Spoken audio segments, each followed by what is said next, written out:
Le comité indépendant de suivi-évaluation des ANR a remis hier son rapport annuel 2023 au gouvernement. Sur 55 actions prioritaires, 20 ont été réalisées et 33 sont en cours d'exécution.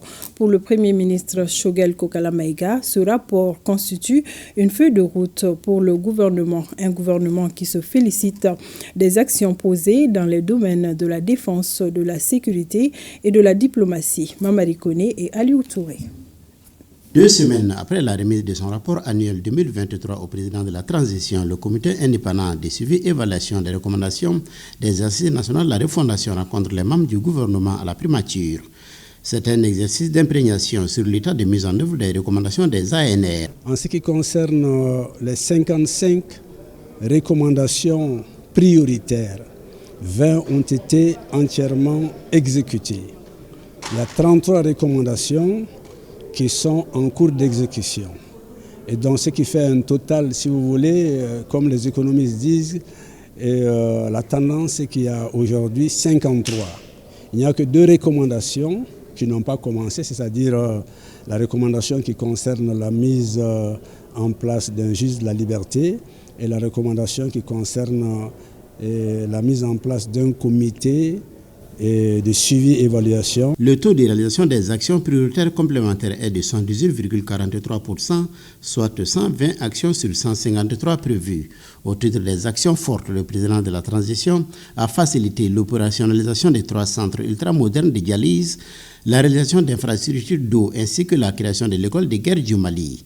Quant aux difficultés rencontrées, elles concernent entre autres l'insuffisance dans le processus d'interaction des communautés techniques de coordination et l'insuffisance de la prise en compte des recommandations dans le programme d'action gouvernementale.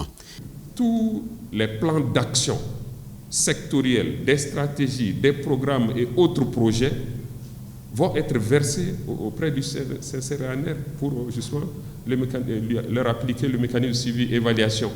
Je pense au plan d'action sorti des États généraux de la migration, des États généraux de l'éducation, de la jeunesse, mais aussi du programme national d'éducation aux valeurs, des États généraux de l'entretien routier et bien d'autres programmes sectoriels. Le ministre de l'Industrie et du Commerce a pour sa part axé son intervention sur la relance économique en vue de la création de richesses. Pour lui, cela doit passer nécessairement par l'industrialisation.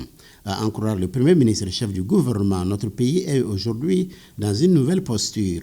Les assises nationales ont consisté à aller vers tout le monde, appeler tous les Maliens pour mettre en commun les avis de ceux qui faisaient les mouvements, les avis de ceux qui ont parachevé cette tâche et les avis de tous les Maliens pour nous donner une sorte de feuille de route du gouvernement. Travail suivant la volonté de la majeure partie de la population, ce que nous avons appelé les résolutions des assises. Vous aurez remarqué maintenant, depuis les assises, les membres du gouvernement, le chef de l'État, beaucoup se réfèrent toujours aux assises. Les assises ont demandé telle chose, donc nous la faisons.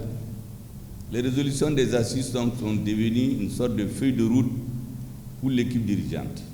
Le Premier ministre a salué les experts pour la qualité du rapport, un rapport dont la rédaction s'inscrit dans le cadre du suivi des recommandations des ANR. Les préoccupations des Maliens ont été énumérées. Nous les connaissons, mais cela ne suffit pas. Il faut qu'à la fin de la transition, je puisse dire aux Maliens, voici ce que vous avez demandé, voici ce que j'ai pu faire avec mon équipe pendant cette période, voici ce que j'ai commencé, je n'ai pas pu terminer, et voici ce que je n'ai pas commencé. Pour que la nouvelle équipe qui vient n'ait pas à chercher midi à 14h.